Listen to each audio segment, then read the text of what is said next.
Very good morning to all. Hope you are doing well.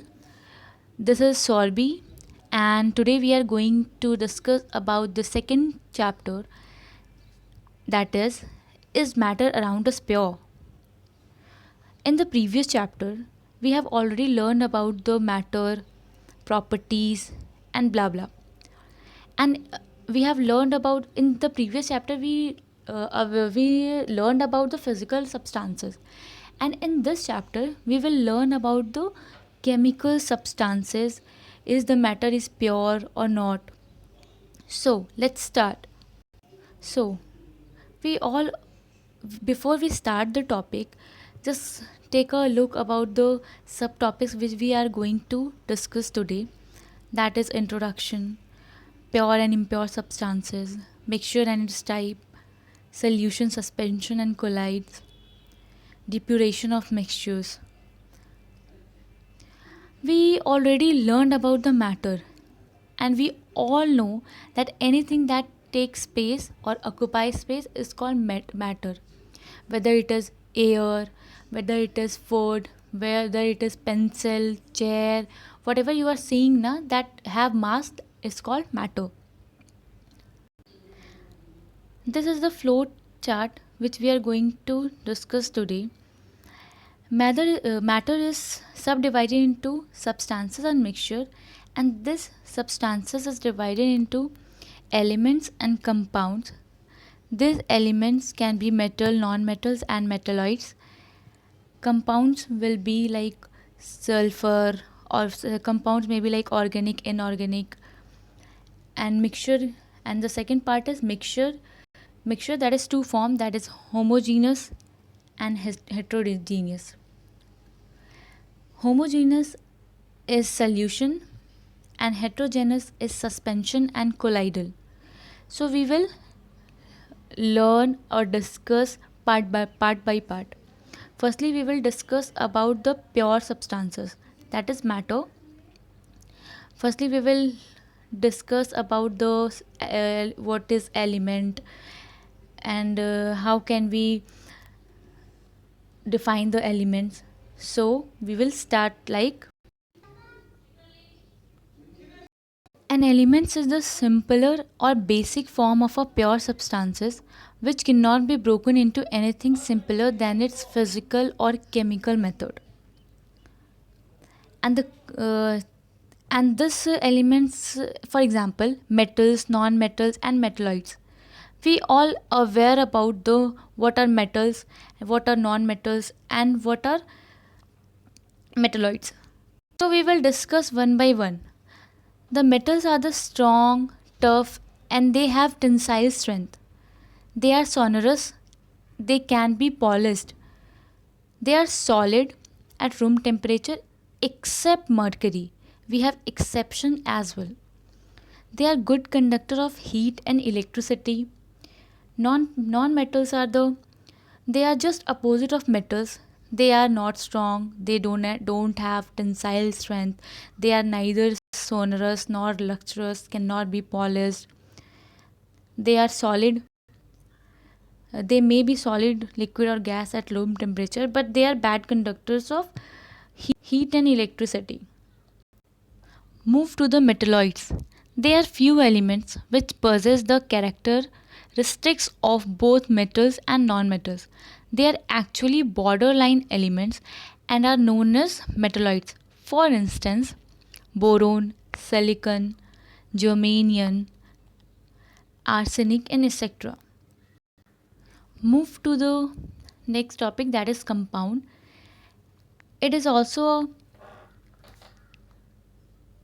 it is also a pure substances like elements, but it represents a combination of two or more than two elements which are combined chemically.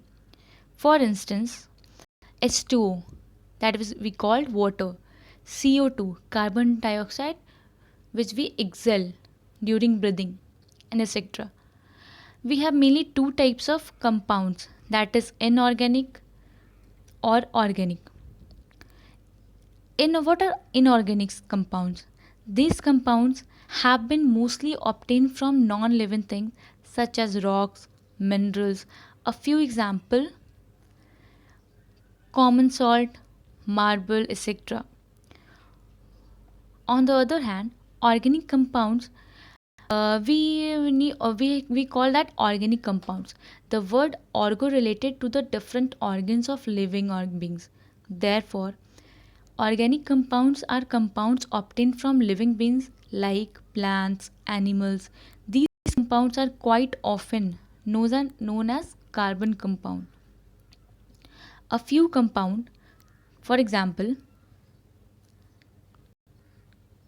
like methane, propane, ethane, all constituent of cooking gas, alcohol, acetic acid, sugar, protein, etc. are the examples of organic compounds. Now move to the second slide, that is impure substances, that is mixture. Firstly, we will go for what is mixture. The mixture, the what is mixture? So we can say that the combination of two or more substances which are not chemically combined with each other, and they may also be present in any proportion, is known as mixture. They have mainly two types, either homogeneous or heterogeneous. So, what are homogeneous? Homogeneous is a mixture, or we can say that a mixture is said to be homogeneous. The different constituent or substances present in it exist in a single phase without any visible boundaries or separation in terms of is called homogeneous mixture. A homogeneous mixture are as follows, like air is also a homogeneous mixture. Number of gases like nitrogen, oxygen, carbon dioxide, water vapor, etc. All these gases present in a constituent of a single phase, like gaseous phases. Second is heterogeneous mixture. A mixture is said to be heterogeneous if it does not have a uniform composition and also a visible boundaries of separation between the constituent. Like a mixture of sand, common salt is regarded as a heterogeneous mixture. No doubt, these are present in the same phase, that is solid phase, but have a clear boundaries of separation. The particle of sand, common salt, can be easily seen in the mixture. Hope you are clear about the pure and impure substances.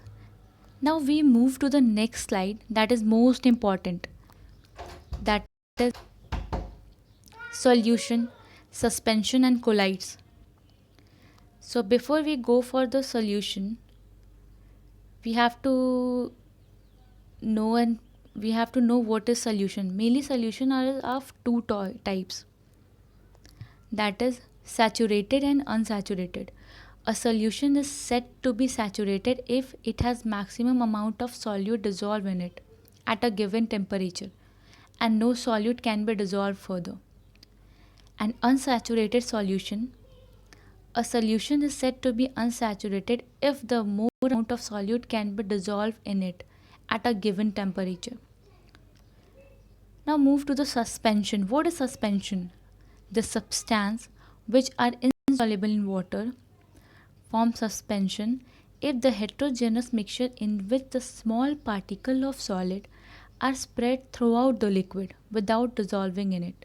Example: chalk water mixture, muddy water, magnesia, and etc.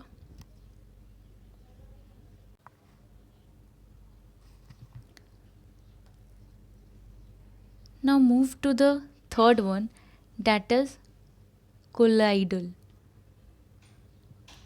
What is colloid?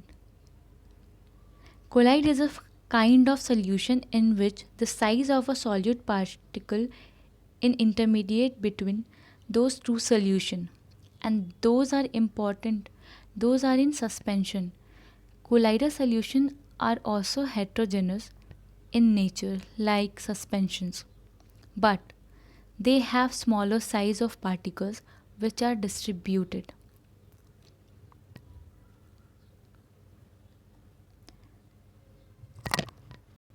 Now we have the last slide, that is separation of mixture. There are some component and method of separation of the component are evaporation, chromatography, distillation, centrifugation, layering, sedimentation, crystallization, fractional crystallization. Now we can go one by one. That is, what is evaporation? Separate the volatile component of the mixture from its non-volatile component, like dye from ink. What is chromatography? Separate solute that dissolve in the same amount according to their solubility. Example, colors in the dye. Fractional distillation. Homogeneous mixture can be separated into components as per the difference in their boiling point, like air, crude oil. Crystallization, the process that separates a pure solid in the form as its crystal from the solution. Example, salts from seawater.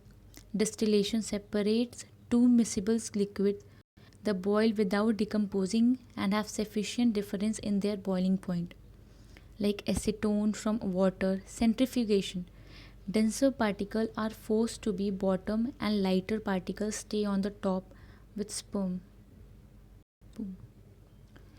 Ice, like cream from milk. Layering, immiscible liquid separates out in the layer depending on their density. For example, kerosene oil from water. Sedimentation is the last process that is used to separate heterogeneous mixture where solids constituent is heavier, like sand, and water. So that was the last slide of our presentation. So be in home, stay home, stay safe, and please don't forget to read the books thoroughly, and raise question. If you have any problem regarding this topic, please let me know so that I can clear your doubts as well. So bye bye.